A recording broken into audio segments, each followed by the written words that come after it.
Emily Leverton was a hopeless governess.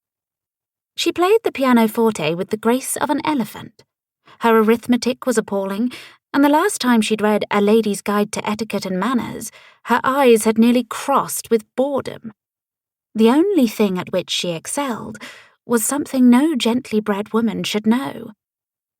Alas, Emily was no gently bred woman.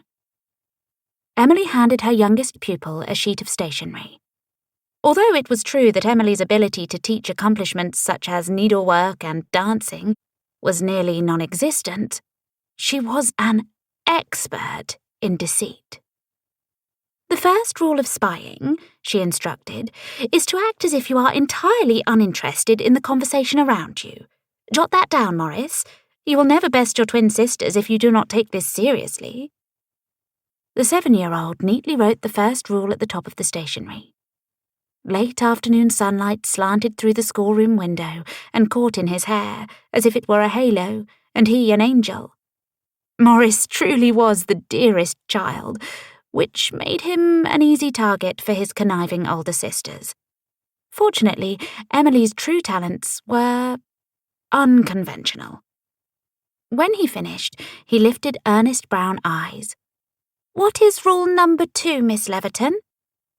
Emily crouched beside him and touched his shoulder. "Rule number 2 is that you must never base your worth on what others think of you. None of us are perfect.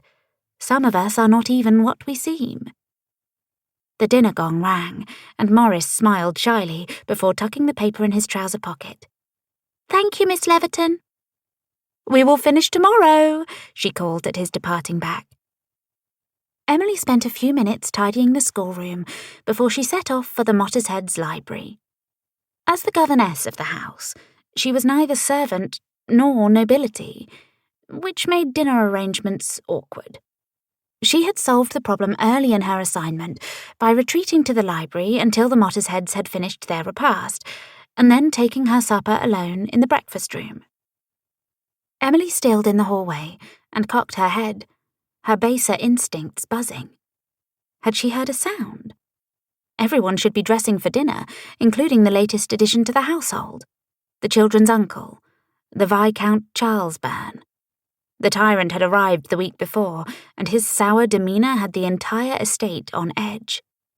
Unhappy with everything from the state of the silverware to the architecture of the stables, he lorded over the house as if he owned it himself. His hooked nose sniffing out cook's imperfections, and his crafty eyes appraising the value of each object. No anomaly escaped his scrutiny, and that included Emily. Satisfied she was alone, Emily continued toward the library.